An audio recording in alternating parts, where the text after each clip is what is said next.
सरडे रंग बदलतात, पण एवढ्या वेगाने रंग बदलणारे पाहिले नाही। फडणवीसांवर आधी खालच्या पातळीवर आरोप केले जात होते, आता काय जादू झाली? उपमुख्यमंत्री एकनाथ शिंदेंचा उद्धव ठाकरेंना टोला। बीड जिल्हा पुन्हा हादरला। परळीच्या सौदाना गावातील सरपंच अभिमन्यू क्षीरसागरांचा अपघाती मृत्यू, तर राख वाहतूक करणाऱ्या टिप्परनं उडवलं, चालक मात्र फरार। परळीत अद्याप अवैध वाहतूक सुरूच, तर बेडघर नामक राख माफियाच्या टिप्परकडून सरपंच क्षीरसागर यांच्या गाडीला धडक। अपघात की घातपात तपासावं लागेल, भाजप आमदार सुरेश धस यांना संशय। सौदाना गावच्या सरपंचांचा अपघाती मृत्यू नसून हत्याच। भ्रष्टाचारांचं टोळकं प्रामाणिक सरपंचांच्या जीवावर उठलंय। ठाकरे गटाच्या विनायक राऊतांचा मोठा आरोप, तर संपूर्ण बीड जिल्हा केंद्रशासित करण्याची फडणवीसांना मागणी। संतोष देशमुख हत्या प्रकरणातील आरोपी विष्णू चाटेनं नाशिकमध्ये फोन फेकल्याची माहिती, तर तपास यंत्रणेला अद्याप मोबाईल सापडलेला नाही। फेकलेल्या फोनवरूनच चाटेनं वाल्मिक कराडला फोन केल्याचाही संशय। धनंजय मुंडेंच्या राजीनाम्याच्या प्रश्नावर अजितदादा संतापले। तपासात नाव आल्यावरच चौकशी होईल, कायदा सर्वांना सारखाच, कुणालाही पाठीशी घालणार नाही। बीड प्रकरणावर दादांची प्रतिक्रिया। मंत्री धनंजय मुंडेंचा बीड दौरा रद्द। संत खंडोजी बाबांच्या सप्ताह सांगतेला उपस्थित राहणार होते। सरपंच हत्या प्रकरणावरून मुंडेंवर आरोपांची मालिका सुरूच। कृषी मंत्री जवळचे आहेत, अनुदान मिळवून देतो। वाल्मिक कराडनं 140 ऊस यंत्रमालकांची 11 कोटींची फसवणूक केल्याचाही आरोप। गुन्हा दाखल करण्यासाठी शेतकरी पोलीस ठाण्यात। तपास वाल्मिक कराडपर्यंत पोहोचताच थांबल्यासारखा वाटतो। बीड हत्या प्रकरणामध्ये गुन्हा दाखल न करण्यासाठी कुणाचे फोन आले, कॉल रेकॉर्ड तपासा, संदीप क्षीरसागरांची पुन्हा मागणी। सरपंच संतोष देशमुख हत्येप्रकरणी मसाजोग गावातील ग्रामस्थांची आज बैठक, तर एक आरोपी अटक न झाल्यामुळे ग्रामस्थ पुन्हा आंदोलनाच्या पवित्र्यात। बैठकीत या संदर्भातला निर्णय होणार।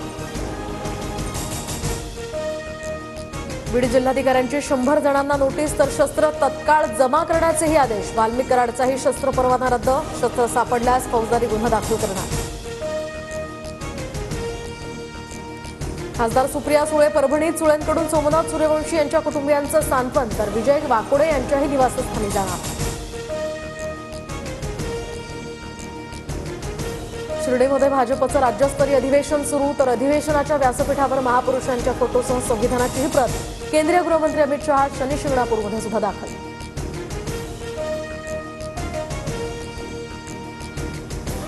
काँग्रेस नेत्यांनी ऐकून घेण्याची सवय ठेवावी। आघाडी तुटली असं म्हणालो नाही, फक्त कार्यकर्त्यांची भूमिका मांडली। कुणाला मिरच्या लागण्याचं कारण नाही, संजय राऊतांचा टोला। हात जोडतो, दंडवत घालतो, कुठेही जाऊ नका। उद्धव ठाकरेंची साथ सोडू नका। व्यासपीठावरून दंडवत घालत खैरेंचं कार्यकर्त्यांना आवाहन। टोरेस कंपनीच्या घोटाळ्याचे मास्टर माइंड तुर्कीतील नागरिक, तर जनरल मॅनेजर तानिया कासातोवावर 2008 मध्ये 77 लाखांच्या फसवणुकीचा गुन्हा, तर 69 लाखांची रक्कम सापडल्या प्रकरणी यापूर्वी ताब्यात घेतलं होतं। आर्थिक गुन्हे शाखेची माहिती। टोरेस कंपनी विरोधात मुंबईत 1,500 तक्रारी, तर शिवाजी पार्क पोलीस स्टेशनसह अनेक ठिकाणी गुंतवणूकदारांच्या तक्रारी। छापेमारीमध्ये आर्थिक गुन्हे शाखेकडून आतापर्यंत 9 कोटींचा मुद्देमालही जप्त।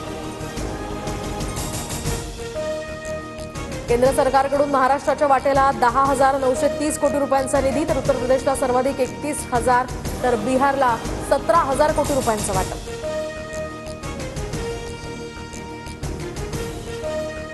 बुलढाण्याच्या बाधित गावातील पाणी दूषित नसल्याचं अहवालातून उघड, तर पाणी प्रदूषित नाही, कोणतंही फंगल इन्फेक्शन सुद्धा नाही, तरी सुद्धा टक्कल का पडतंय? ग्रामस्थांच्या चिंतेत वाढ, टक्कल पडणाऱ्यांची संख्या आता 139 वर। मुंबईतील हवेची गुणवत्ता खालावल्यामुळे श्वसनाच्या आजारात वाढ, तर हवेत धुक्यांसह हलका धुरकटपणा जाणवत असल्याचा अहवाल, तर पुण्यामध्ये बदलत्या हवामानामुळे किमान तापमानात 1 ते 2 अंशांची वाढ। सोलापूरचं ग्रामदैवत सिद्धरामेश्वरांच्या यात्रेचा आजचा 3रा दिवस, तर तैलाभिषेक सोहळ्यालाही सुरुवात। गड्डा यात्रेसाठी आंध्र प्रदेश, कर्नाटक यासह तेलंगणा इत्यादी राज्यांमधून सिद्धेश्वर भक्त सोलापुरात। राजमाता जिजाऊ यांचा 427वा जन्मोत्सव सोहळा, तर सिंदखेड राजा या ठिकाणी राजमाता जिजाऊंची शासकीय पूजा। केंद्रीय मंत्र्यांचा जिल्हा प्रशासनातील अधिकारी इथे उपस्थित।